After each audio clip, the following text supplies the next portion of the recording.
One. Actually, we probably are already live. Hey, what's going on, everybody? This is Lee Rowley with Lee Rowley Copy Branding and Copy Brand University, and you are in for another episode of BowtieUP Live. It is fantastic to see you today. We're going to have a fantastic episode because we're going to get into one of my favorite topics, which is marketing copy. And Alex is running just a couple of minutes late. He's having some tech issues and perhaps some mango issues.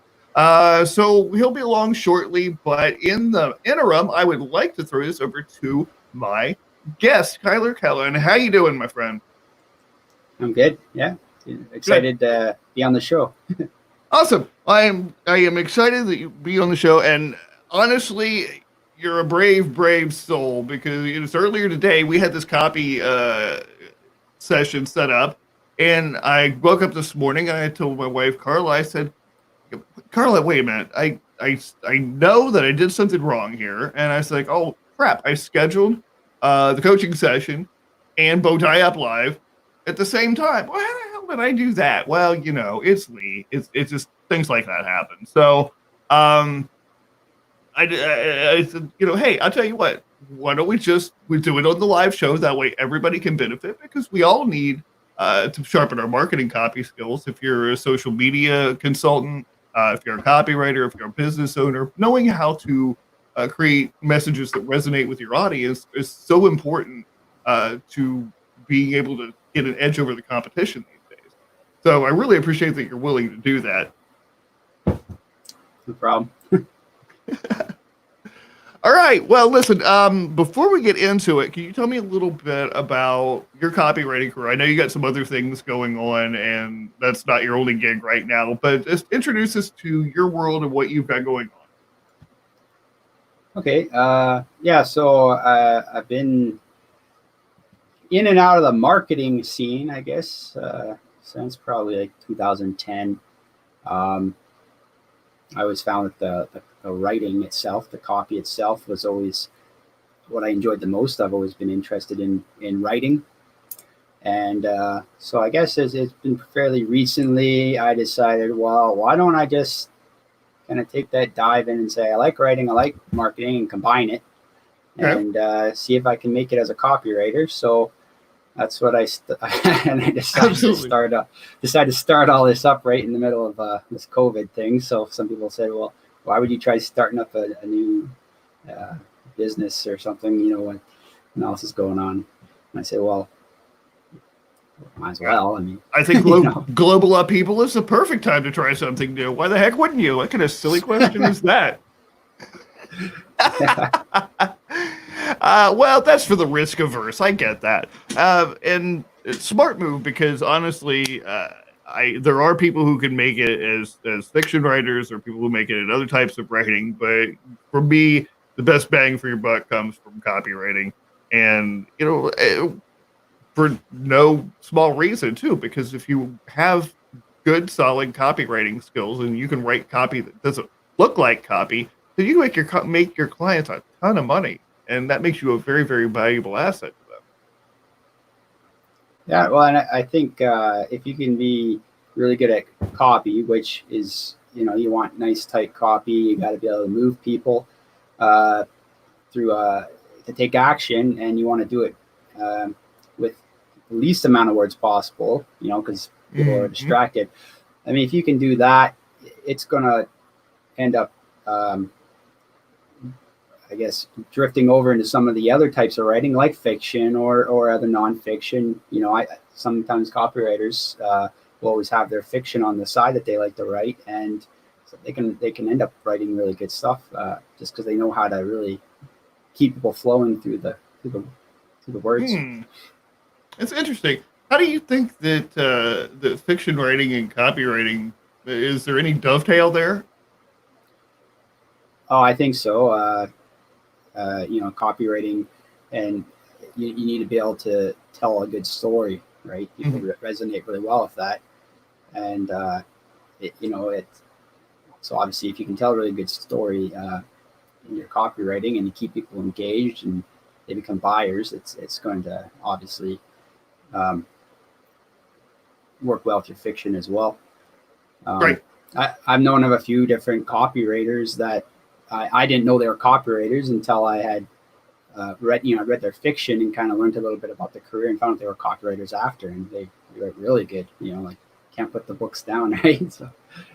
Right. Yeah. That's interesting, and it makes sense because in order to write compelling, engaging fiction, you really need to be able to develop a deep picture of your character's world, which is much of the same thing that we're doing when we're diving into copy. We're doing the research and going in and finding out what's going on in people's heads, and just kind of instead of just assuming, but being able to pay attention to those details is a strong skill set in both fiction and copywriting. So I dig it.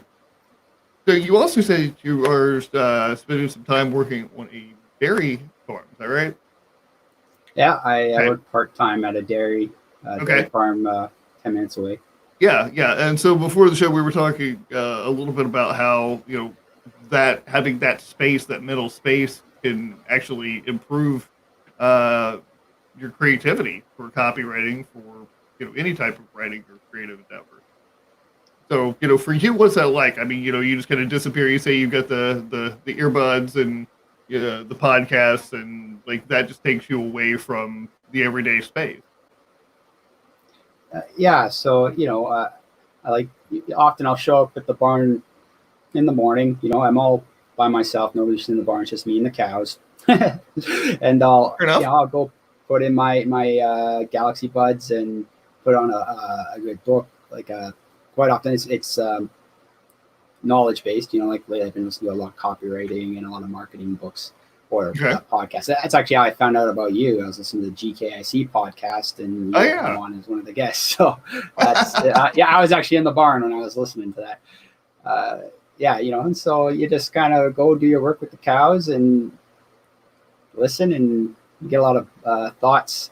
You think a lot when you're by yourself, right? Mm-hmm.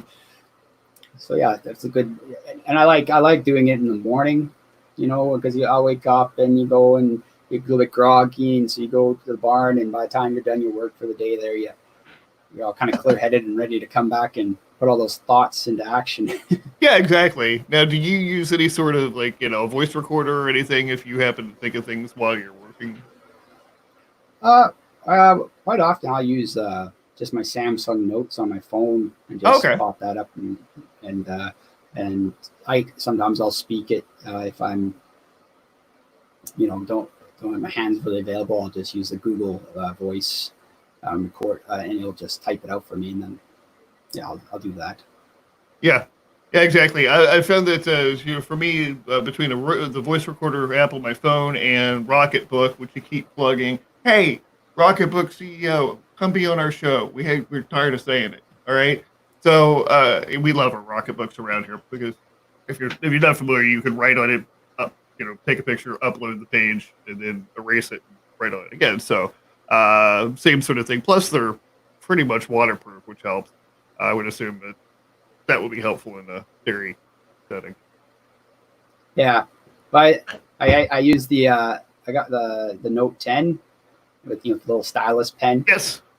And it's a great phone for being in a dairy, because it's waterproof. I won't tell you how many times I've dropped it in in some No, go to the water trough and wipe it off real quick, and it's fine. Yes. I will say my one big thing, and you Apple people, I know, but the fact that there's no headphone jack in this thing just drives me nuts. But otherwise, it's a solid device. I don't know how you feel about it. Anyway, so let's get back down to what we're supposed to be talking about after we stop the show and say hello. I'm definitely not as good at this as Alex is, but that's okay. Hey, Nishant, what's going on, my friend? I told you, it's like in the middle of the night here. He's just hanging out with us. We always appreciate you. Chris Dickman, hello. It's good to see you. Carla Rowley, lovely lady, it's good to see you, even though I just saw you like 2 minutes before the show. Alex, MIA, so Alex is okay, and we think some tech problems, and maybe a mango malfunction of some sort. But anyway, he'll be on shortly, we think, and that's okay because we'll keep going on here. Hey, I can handle this, guys. 46-year-old. I think I can handle a freaking live stream. Maybe. Anyway, Sophia Rousseau is here. Hey, guys, what's going on? Sophia, we're going to be talking about copy today, so I'm really, really glad you're here. So, Carly, we talked about some copy that you had been working on for an assignment in Copy Brand U. And part of that was to gather some information, the immersion information from a client. So you've got a friend that's got a business that we're working from. And then we were creating an opt-in page for an offer. And you want to go ahead and see if I can figure out how to screen share here. And perhaps... Okay.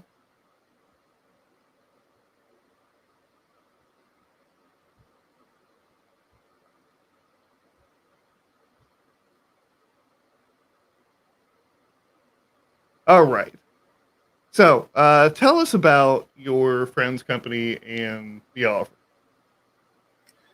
Okay, so yeah, he just has a water and ice company in a town nearby, Okay. and they have all the filtration systems to make good clean water and to remineralize it as well, if that was something that the customer wants. And they do they'll deliver water to businesses and residential. Okay. So far I've talked to him. They haven't done a whole lot of advertising. They do have a few ads in the local paper that were kind of put in there before he bought this business by the previous owners of the business. And they're not really good ads. It's pretty much just, here we are and here's a phone number. Okay. So I said, well, why don't I use you for my course, like for this course, and I do some research and I'll make up an offer. So, and we'll see I guess how it does. So, after I'm done with this, I'll probably give it to him, and maybe he'll run it in a paper, or maybe he'll send out some direct mail with it, or he'll put it on his website, and we'll see if we can get some paid traffic to it or something. Okay. Just to see how it does, and see if we want to continue on with it, or this isn't even really his target. He wants to target some bigger customers. So, but I had just done this for the course, and Sure. I might as well. Sure. Okay. It is a customer base he serves, but it's residential water delivery is a lot more time consuming with less profit potential, where a big customer, right, he can send massive amounts of water at once, so it's profit potential. Yeah, absolutely. So with a residential company, you're maybe getting one of these jugs every 2 or 3 weeks, if that. Whereas with a large corporate customer, you can definitely get your profit worth. So I totally get that, and that makes totally sense. I'm glad you told me that. So if we were looking at residential, and I'm just going to stop. Yeah, and this ad is for residential. Right, exactly. So from that standpoint, what really would make people want, because we're getting a rather large jug. I don't know what that translates to in gallons. And in fact, that would really be my first thing if he's targeting an American audience. Even though industry standard is liters, your average chucklehead in the United States isn't really going to be able to quickly figure out how much water that is. So if honestly, quickly putting in parentheses, converting that into gallons, I think that quick fix there would save you some hassle, because anytime the mind slows down and has to think about something, then you've interrupted the flow. So that right there, I think, would be a very, very quick fix. And we should have gotten rid of the imperialist system, by now, but we haven't, and we still think in terms of gallons. And so it's important to do that so that they don't have to think. Well, these like this is the local town. I mean, this is in Canada, so everybody Oh, they're in understands Canada. liters. Okay. Well, Yeah. then what I said makes absolutely no sense. Then don't worry about that. But it could be helpful because we do have some older people that were around before we switched to the metric system, and they still like to speak in gallons. So and miles and stuff, right? So I mean, here we'll say, oh, it's just 2 miles down the road. We really mean 2 kilometers, but because everybody was used to saying miles, just oh wow, on, okay, right? I So did not know that. it's just kind of a figure of speech. So sometimes you got to clarify: do you mean miles or do you mean kilometers? So that can be a big difference, right? Especially over a larger number. Absolutely. But yeah, I think that's actually a good point. I could put 18.9 liters and whatever the equivalent is in gallons. And even for older readers who maybe understands that better, that measurement system better. Yeah, absolutely. Well, let's talk about the actual headache, because I like to get into like these 3 a.m. moments, and let's be honest, there probably aren't that many real 3 a.m. moments when it comes to water. I don't bolt up in bed out of a sound sleep and think about bottled water all that much. And I seriously doubt that anybody else does either. But so one question to you is this. His competitors who are in that same space targeting residential customers, what are they focusing on? So yeah, I went and looked at a few of the different customers there. Actually, I do have the 9 facets sheet here I can just look at real quick. Okay. But I noticed, like, I went and looked a lot at their websites, and a lot of them all said the same thing. We got pure water, that's so many parts per million. A couple of the competitors actually offered water that was bottled spring water from the mountains in BC, in British Columbia. Okay. And that can be appealing to some people. But they obviously charged a lot more for it, right? Because they had to truck it all the way from British Columbia, which is quite a few hours away. It's premium bottled water. Yeah.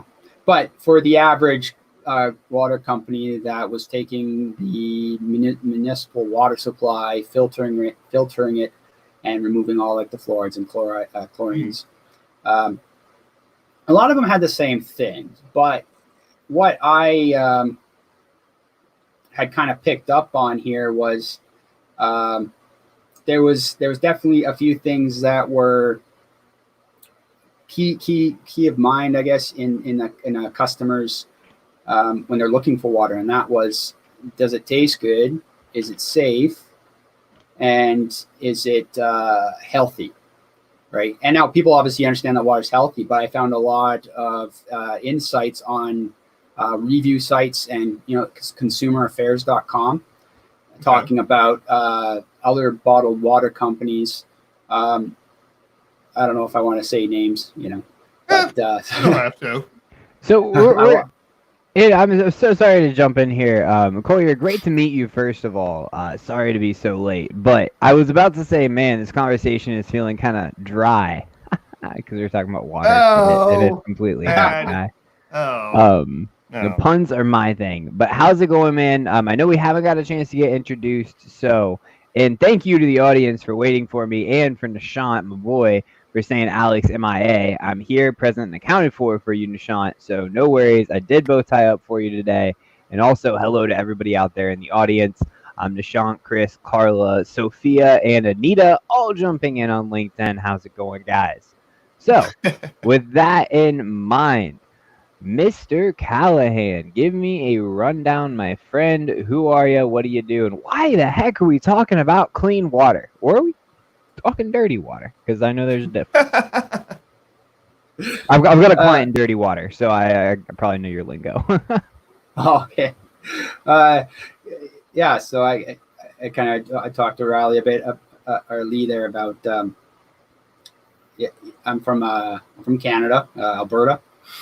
And I work on a dairy farm. I'm also a mechanic, but writing is my true passion.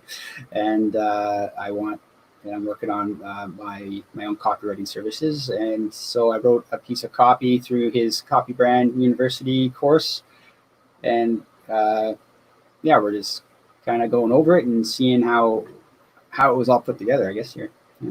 That is awesome. And this guy over here is definitely the man to do it. But you mentioned you're a dairy farmer and a mechanic. Did I hear that right?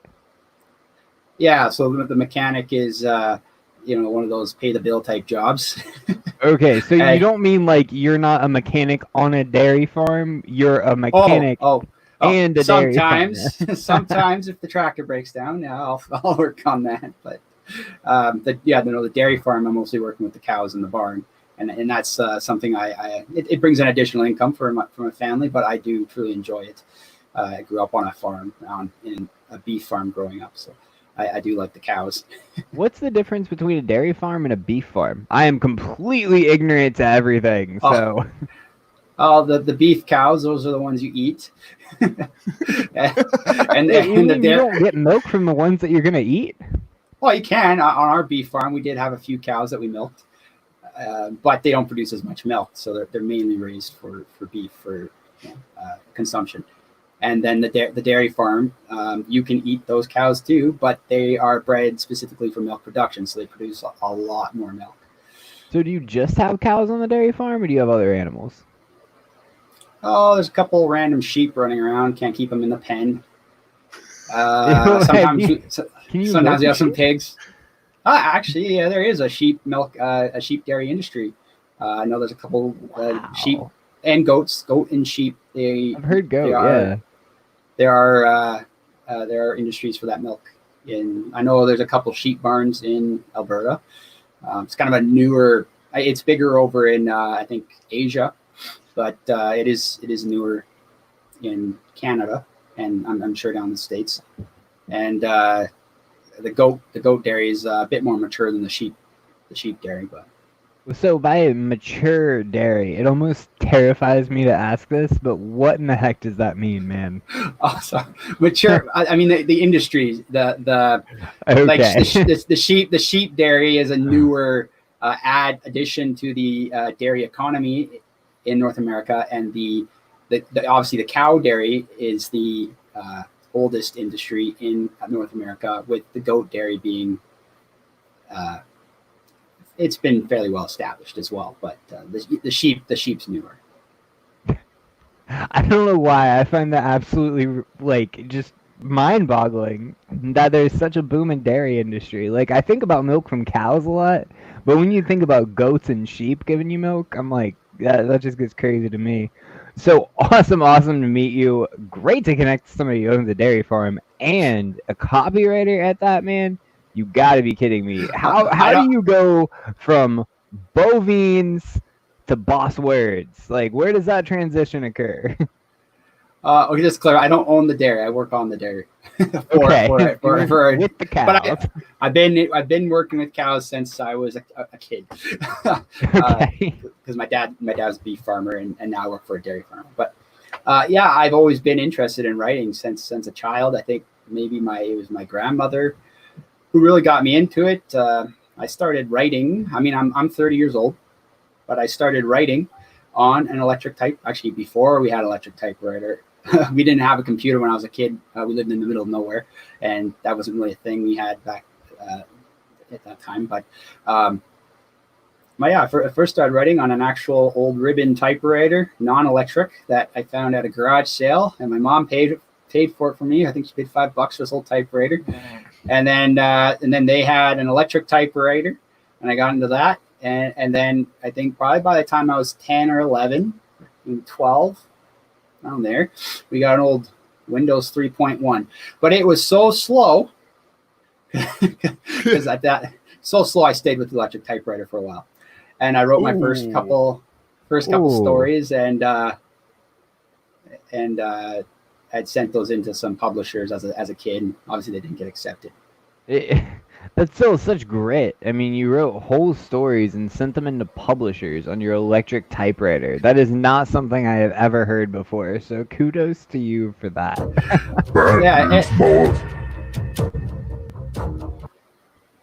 And you it was over there, Demon Voice.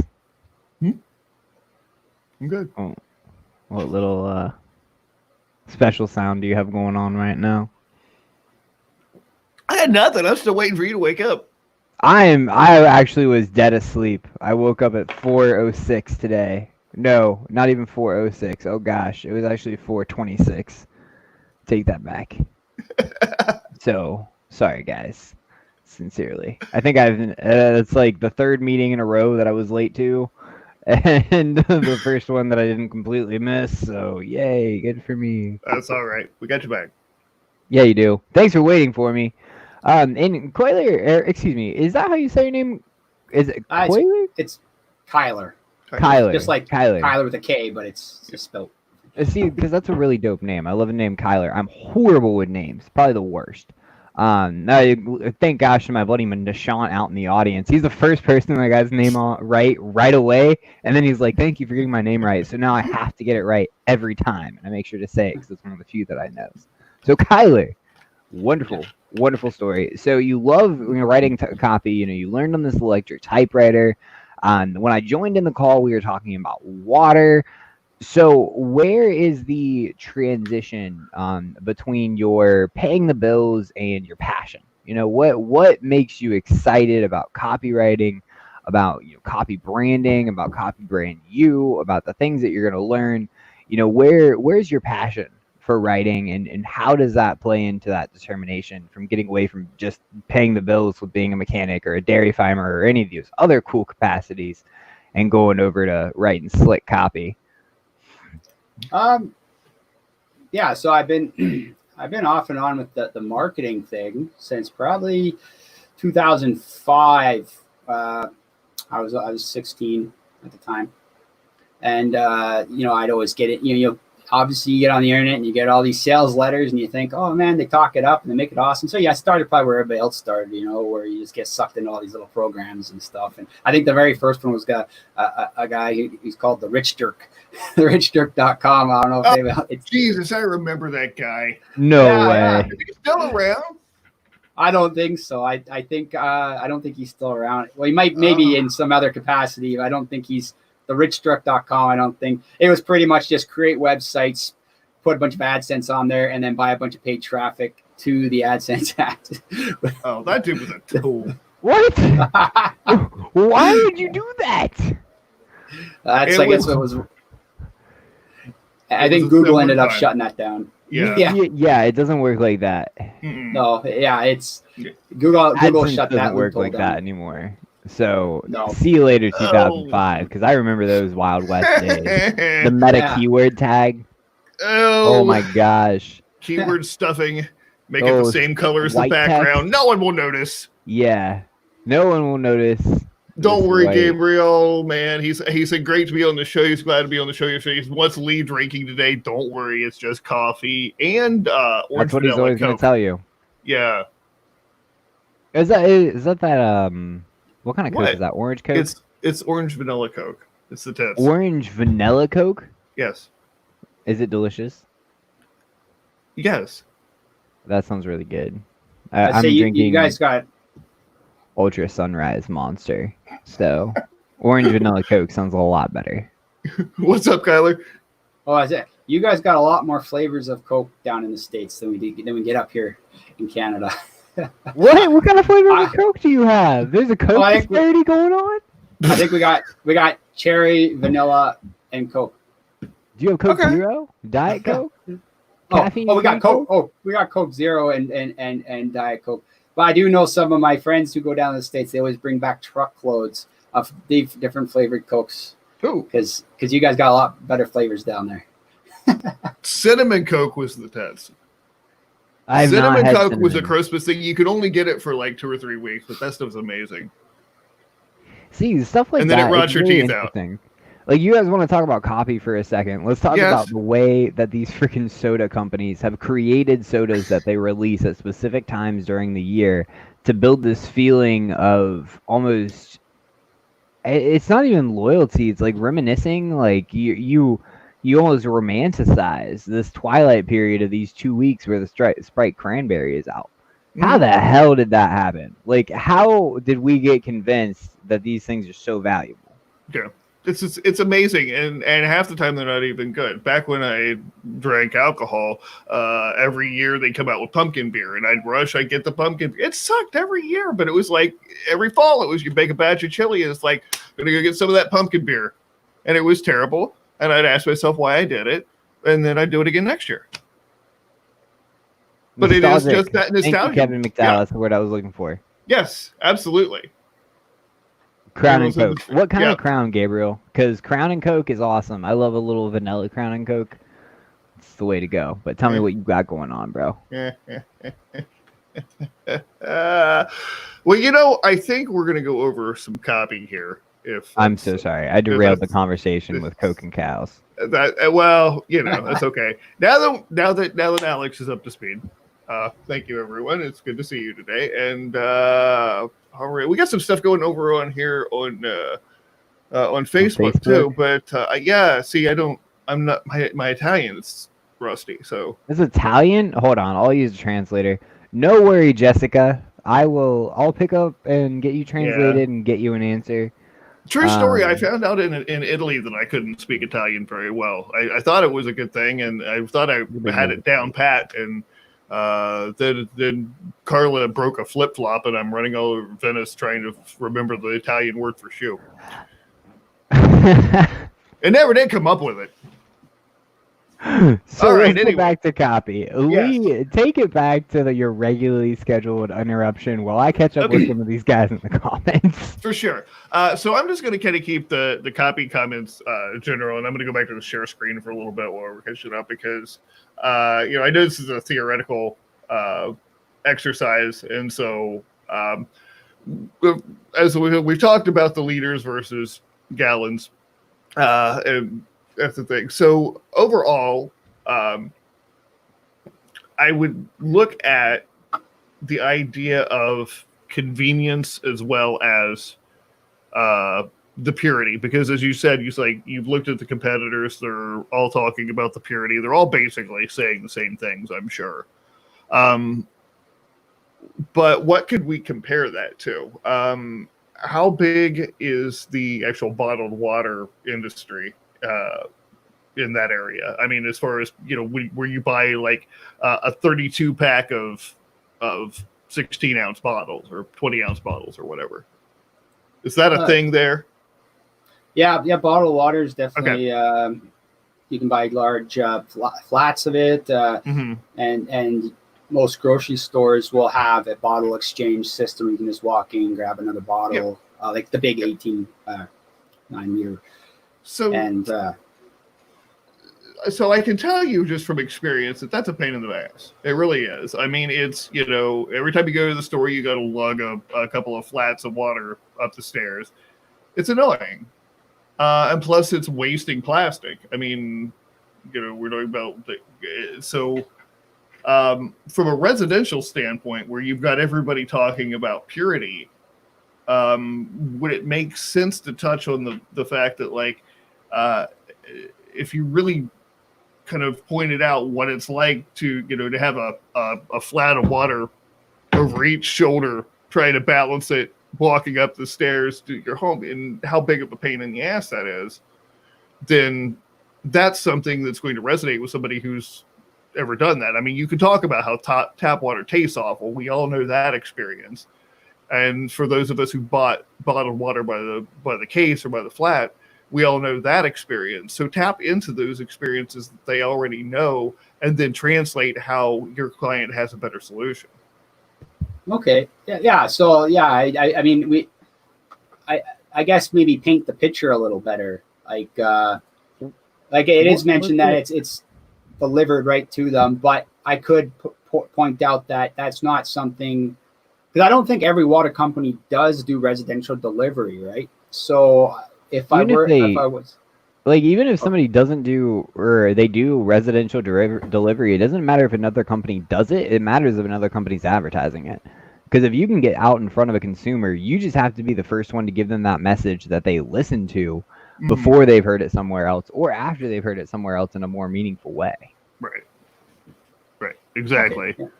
Yeah. If you're the hero that comes in and solves that problem. Free bottle. So run through, and I know this is kind of like a hypothetical exercise. I'm in tech, by the way, Kyler. That's where my expertise comes in. Technical SEO, analytics, website hosting, development, design, stuff like that. So tell me what we're writing the copy for. What's the exercise and what we're looking at. Oh, yeah. So I have a friend who owns a water business in a nearby town, and he's just recently purchased it in the last couple of years. And so I had sent him for the course the intake questionnaire, and then I did the customer avatar immersion research on it, and so now I wrote I mean, he does want to expand his market into more commercial based business, but I just wrote this copy for residential because that's where I found most of my information online. It was usually residential type customers. So let's pause, because I get clients like this a lot. Well, not a lot, but I know the situation, I think. So he's currently established in residential. He wants to break into commercial, or he's currently established in commercial and wants to advertise to residential. He's established in both. Okay. He has both residential clients and commercial clients, but he would like to increase his commercial side because there's bigger profit margins. Of course. Right. You move more water. What do his commercial clients look like? Why do they order from him? What sort of orders are they placing? Well, he's had some distilleries get water from him because he has the right requirements in his water for their liquor production. Okay. He's also had those distilleries. Yeah, I'm keep sorry to interrupt. I'm just taking it like a step at a time. So those distilleries, what's special about his water? Is that something that his competitors are still just as qualified, or is this something that he does in his process that allows him to be uniquely qualified for those distilleries? From the way I've talked to him, he had a unique process that got the most pure water for what they needed. Okay, and what does that water purity do for the distillery? I haven't researched that yet. That's your, like, at least the way that I see it, like, that's an easy advantage that you can press, is how he's different and how he's able to help and support distilleries with their unique needs. Thought water was the same? I mean, think again, because these guys got needs over here that we need to capitalize on, and then you can advertise specifically to people with an interest of distilleries or distillery owners, some of the distilleries in the area that you can research online, things of that nature. That all is true. For the purposes of this exercise, though, we're keeping it to residential because you don't want to mix those messages. My bad. It's all good. And that's highlighting a very important point in copy, because we do not, very few of our clients are just going to do one thing or just do it for one set of people. Right. So we're going to run into this over and over again. And all the things you're saying, Alex, are absolutely true. And, we're going to expand the commercial side of things. Then, I'm sure we could take another hour of that. But like in this little thing where we're just doing a hypothetical based solely toward the residential side, then we want to keep our discussion based on that. I do see, though, a way that what you're saying, though, Alex, about the uniqueness of this water being able to be used in distilleries where other competitors could not sell their water to these distilleries. I mean, that may be something I could kind of turn in the copy to entice residential people as kind of a proof, credibility. That's an interesting point. Yeah. Yeah. If we're already helping local businesses, then, hey, we're already established in your community. That's an excellent point. It's kind of like Dawn Baby Ducks. My favorite thing to talk about with branding. Make yourself a baby duck brand. I think that's like, I know that's not where the Ducket Bucket came from, but if we can sing baby ducks. So I'm going to take about 5 minutes, if that's okay, because I really don't think it's going to take long. You've got a solid start with us, and then considering the things that we've talked about. So I'm just going to go through some stylistic things. Is that okay, Tyler? Yeah. You want to do that? Okay. So sometimes one of these days I'll be able to do that in less than 3 tries. overall, just keep in mind, and we talked about this in the beginning, that people don't like to read. So I honestly think that just taking a little bit out of this, I mean, if you cut this in about half and just focused on, the one or two things that's going to differentiate them, then you're going to get better response because people are going to get the gist quicker. Same here. Up here, we've got a really, really long headline. I like the question idea of the headline. I really do think that. But, phrase, let's get that a little more honed into whichever specific problem that you decide you want to dial into, be it convenience or the health factor. And then, this, it almost doesn't fit here because what we're saying is true, but then we go on to talk about, the best taking water, the perfect hydration, and the peace of mind. This is the piece I think that's really causing me the most stress out of the whole thing, because it seems incongruent with the rest of the flow of the page. So really, I think if that came out or was at least greatly simplified, that you wouldn't have that eye fatigue of people looking at something and going, oh my God, that's a bunch of stuff to read. Okay. Because again, you've got 2 seconds for them to decide, I want to know more, or nah, this isn't for me. Okay. So we'll get that down. And I just the headline, the very top one. I did have another one in there because one of the insights I picked up was people saying it's crazy that we have to pay for a basic necessity of life, but at least I have the ability to do so.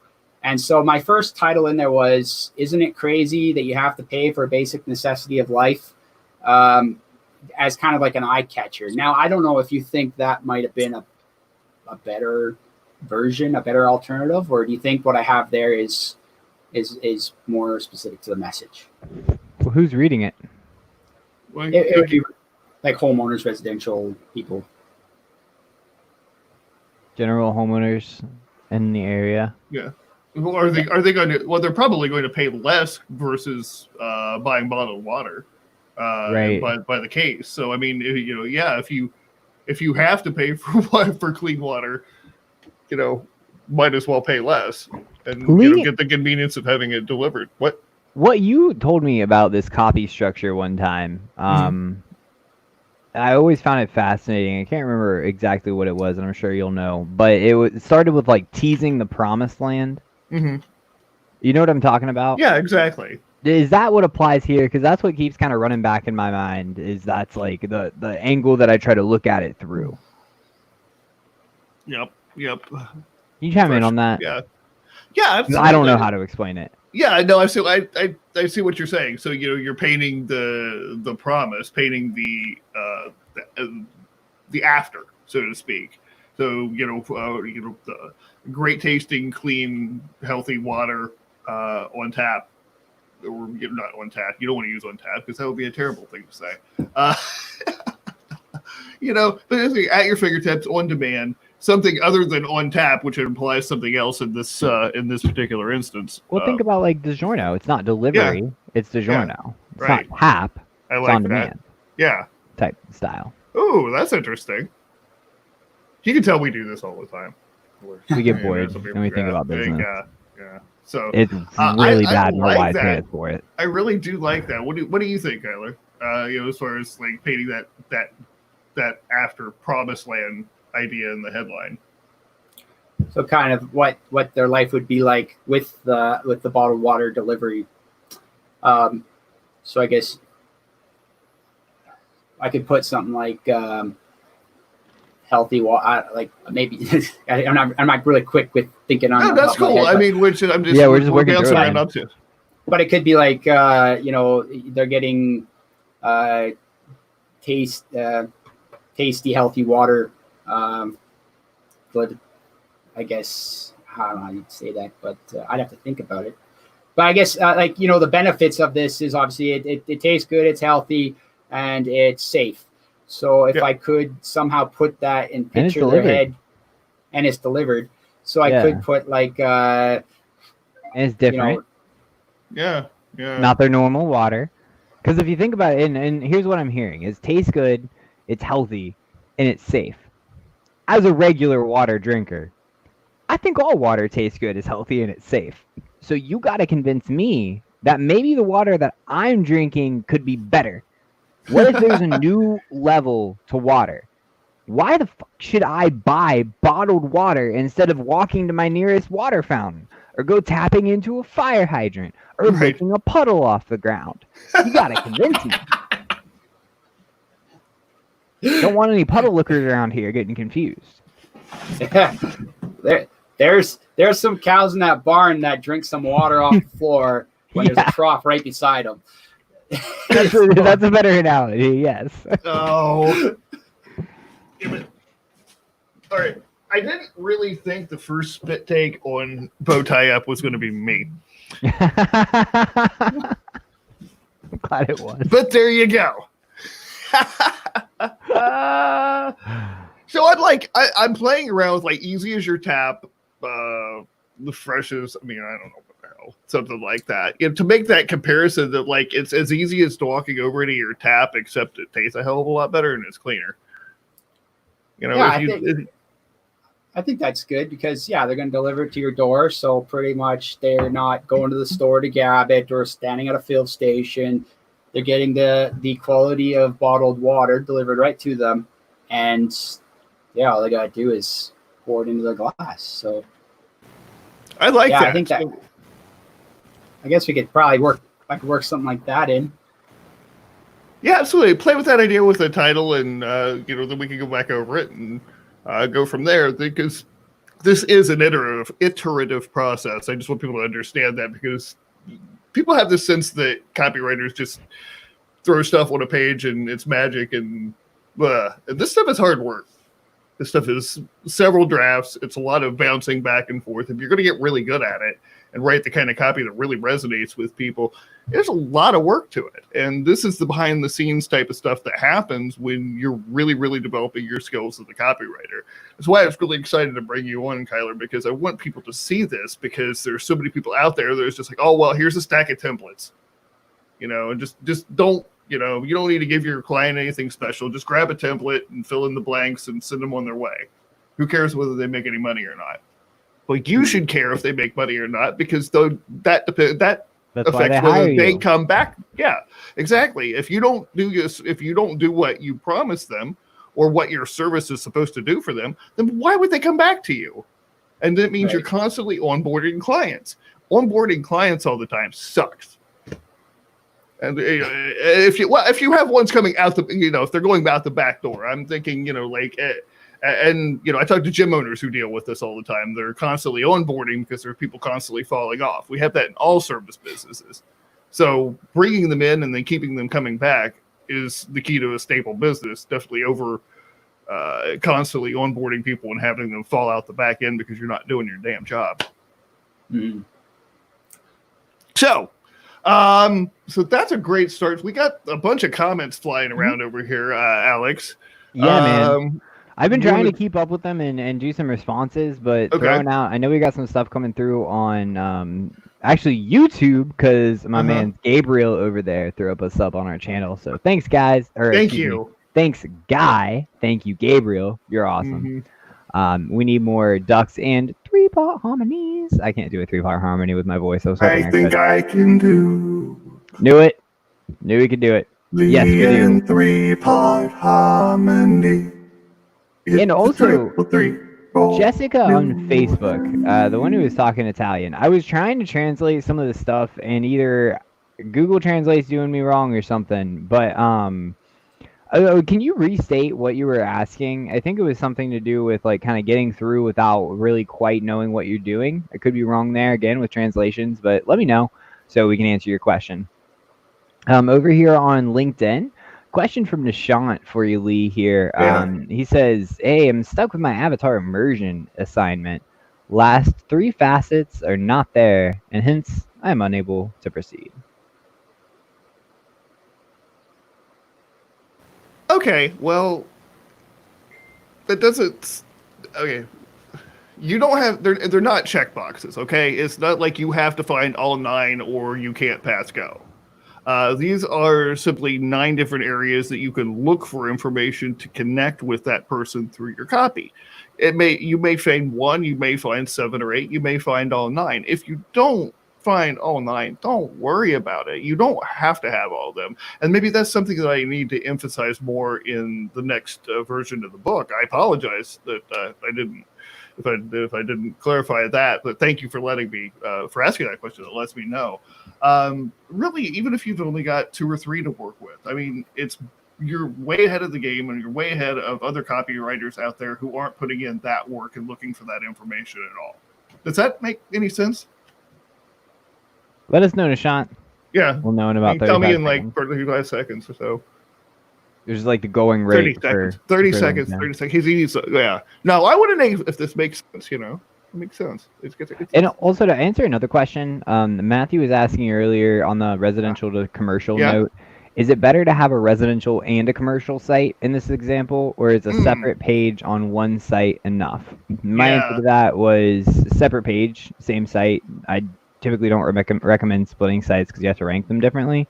But also on that note, you want to be able to capture both audiences in one place. You don't want to split your audience apart because commercial has residential needs too. You got a bunch of people in a building that most likely have houses that need services. So even though, yes, you can deliver water to their work or anything of that nature, you still do that service in a residential capacity. So it's important that commercial clients coming to the site learn about residential and residential clients learn about commercial because their needs could blend. Yeah, so I totally agree. As far as splitting sites, it's something that I never, ever, I can keep going, ever recommend. Ever. You avoid it at all costs to use one site unless you're going to do something completely different. You want to sell ducks? Exclusively sell ducket buckets? New site. Not exclusively selling ducket buckets and you're adding ducket buckets into what you sell already? In the site, embed it within the site and add a new page so that you can still rank, but you've got your brand behind it. Think about your site like your castle on the internet, not your house, your castle. It's your kingdom. You add to it. You got things within it. It is not just one house that you're going to throw away when you're done with and get a new one. Castle. You improve it over time. You make it better over time. And you can continuously invest into it to make it the best possible. But that's my answer to the question. Well done. Yeah. Well done. Splitting sites I get asked about a lot. Yeah. And as many possibilities as there are now. I mean, we've done some work with Kajabi, and of course you can build as many sub sites as you want in there. But I mean, it's all under one particular container. So there's no reason to have. I used to do that too. I'd have a site for this and a site for that and a site for this other thing. I had these dumb little one-page sites that ended up costing me a freaking fortune in hosting fees. Until Alex came along, slapped me around, and said, "Look, dude, we got to move this stuff over." So yeah, I totally agree. You can serve different audiences with one website. Just make sure that you're segmenting your content and keeping them segmented. And on that note of segmenting, don't use a separate site, but you can use a separate subdomain. So for all of those out there who are using things like ClickFunnels, I know there's a lot of you specifically using that. Set it up to forward to a subdomain. So do giveaway.mydomain.com. Instead of buying mygiveaway123.com, do giveaway.mydomain.com using subdomain forwarding to stay on that same domain and just add to it. You can still have your content indexed. It'll just be on a subdomain, which literally works just like a root domain, except it's not a root, it's a sub. www is actually a subdomain. www.streamyard.com. www is a subdomain. Use your subdomains. Random tech tips. Is it Tuesday? Might as well be. Alrighty then. What other nice voices do you have? I'm such a toddler. What? Let's see.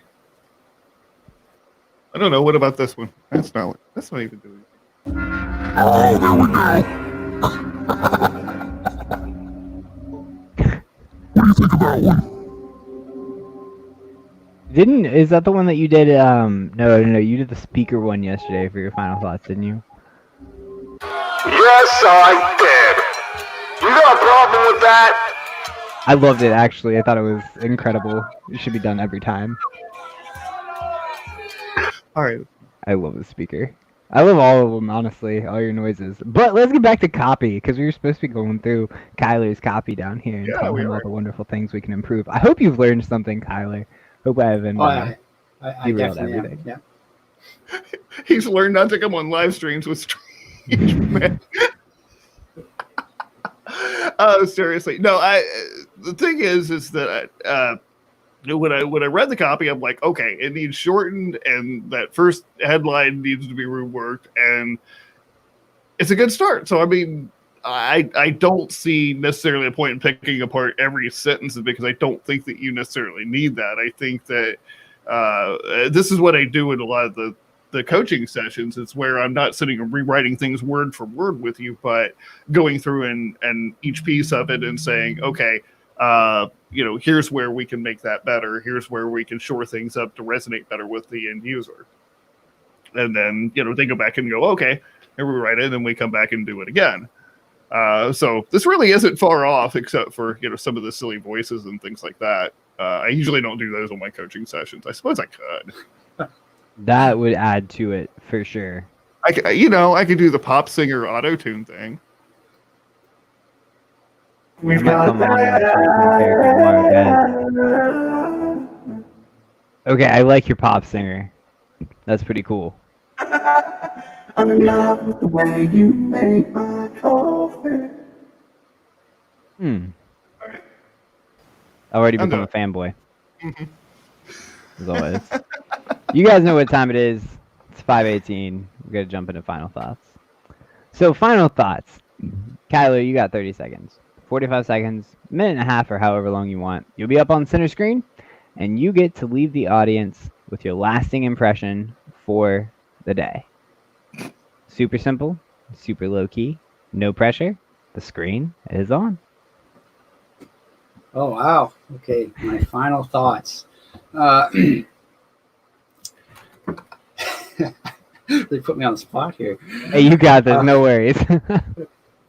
Okay, well, I guess today we're talking about copy, and I'd just like to say that Lee's Copy Brand University is very educational in showing how to write copy that is not templatized. It's writing true copy to a unique solution for your clients' buyers. I was really grateful that he came on. He was able to go through this copy I wrote and to show me where I can improve it. And if you want to learn how to write good copy, I definitely recommend checking out CopyBrandU. If we want to learn more about you, Kyler, where do we go?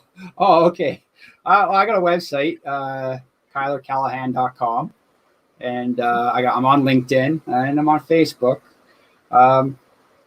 So I guess if you want to learn more, contact me there. And I like meeting new people and talking with them. And I'd be interested to talk to whoever wants to talk to me.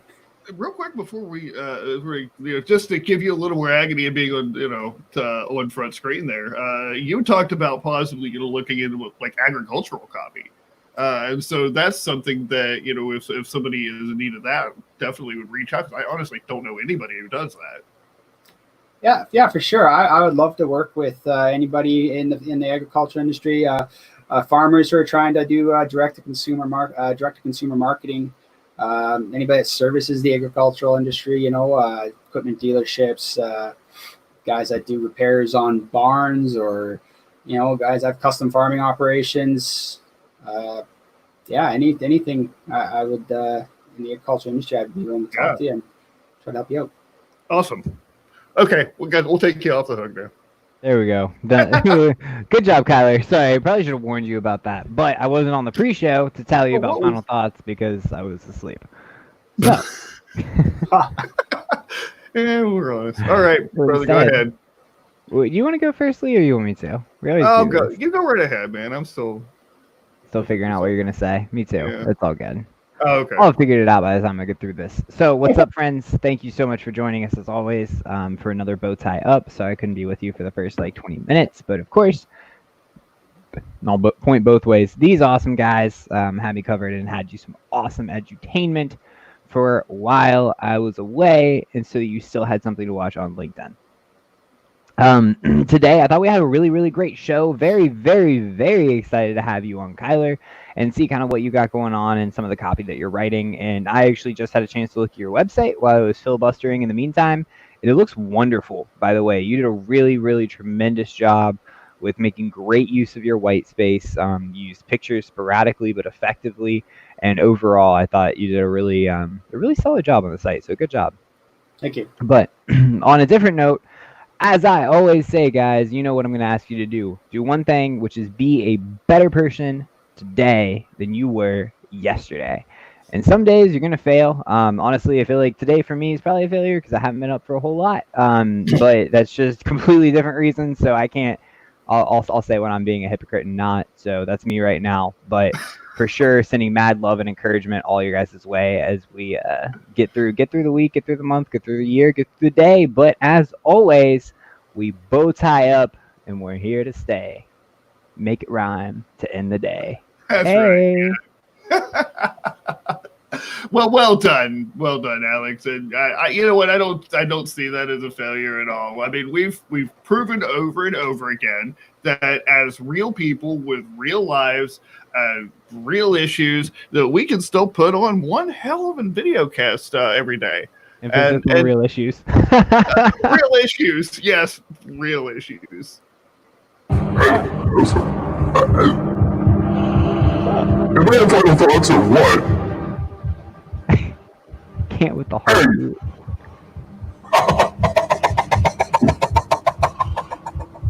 Who the hell gave Lee the idea to get a voice mod?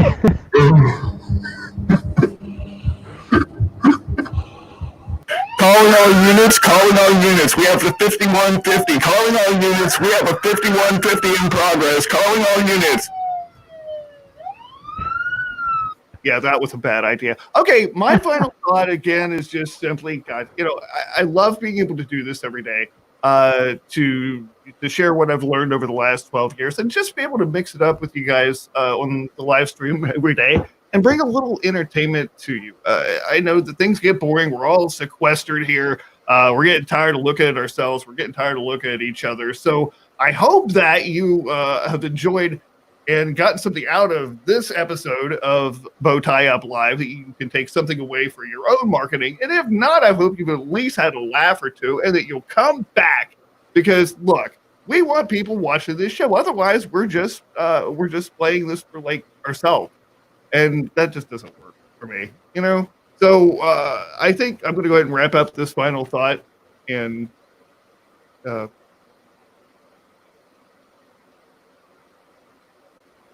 all right. Okay. Now we are all back in a different order. Yes. Nice to meet you. My name is Lee Rowley, veteran copywriter. I write words that sell, ride shotgun, and buyers' subconsciouses quite frequently. Lovely to meet you. I'm missing my hat, as you might notice, and my signature bow tie. No worries. You chuckleheads behave. All right. Get out, get out, get out, get out, get out, get out, get out, get out. Okay, now we're back.